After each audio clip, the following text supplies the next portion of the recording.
Em, Tahu gosip di kantor, semua gosip di kantor. Enggak deng, bukan gosip ya, fakta. Itu enggak ada yang namanya gosip.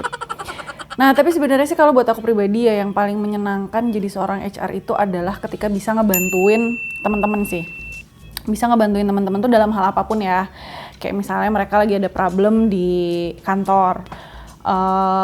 Misal antara tim member sama atasan gitu. Ada miskom lah atau apa. Nah, sebagai HR nih kan harus bisa nih ngejembatanin gimana komunikasinya si atasan dan juga si tim member gitu. Karena kadang sebenarnya miskomunikasi yang terjadi di antara tim member dan atasan itu bukan karena mereka nggak cocok personalitinya atau gimana ya, tapi bisa aja karena gini, tim member ini anak baru, masih belum tahu gimana sih cara ngadepin bos gitu kan, dan si bos ini mikirnya, lah lu kerja harusnya lu udah tahu apa yang lu lakuin. Nah kadang ada gap gap ekspektasi kan antara atasan sama si tim member gitu. Nah HR tuh bantuin di situ gitu kan, nge-bridging. Kalau nemuin masalah itu kita ngasih insight. Kita nggak bisa nyelesain, HR tuh nggak bisa menyelesaikan permasalahan ya, tapi kita bisa bantuin mereka untuk sampai akhirnya mereka nemuin insight sendiri, terus akhirnya mereka tahu gitu kan, oh apa sih yang harus dikerjakan gitu. Nah tapi intinya sebenarnya jadi HR itu kan emang ngebantuin apapun. HR itu proses manager.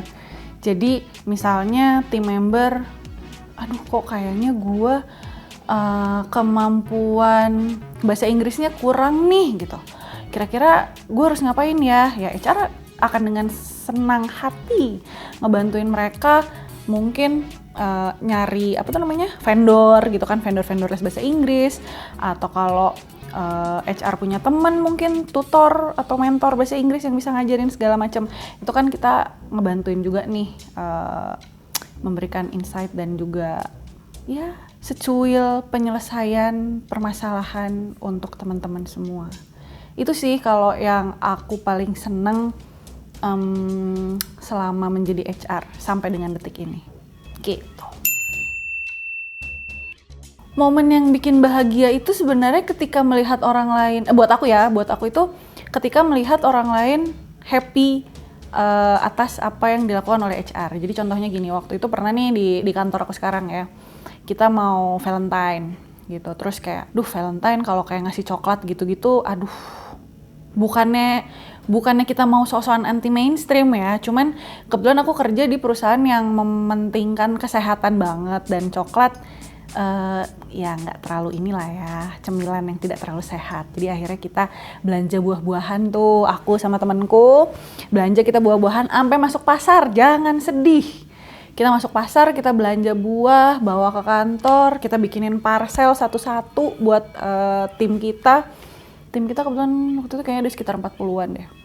Terus bikin surat, handwritten letter, apresiasi kita ke mereka, terus ya menunjukkan cintanya kita lah ke mereka, bahwa kita nih grateful banget having them as our team member gitu kan. Tentu saja HR di sini bergerak on behalf of management ya.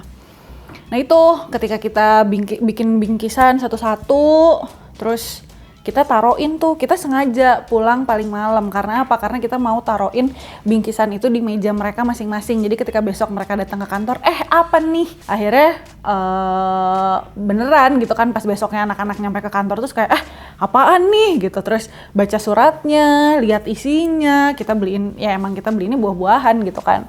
Snack-snack sehat lah, nggak cuma buah, ada juga snack lainnya tapi yang sehat. Gitu sih, terus mereka kayak, makasih, ya ampun ini ditulis tangan, niat banget, apa segala macam. Nah itu kayak, wah nggak sia-sia sih, sampai begadang, sampai tengah malam gitu kan di kantor nyiapin itu segala macam. Tapi paid off lah dengan ngelihat mereka happy gitu.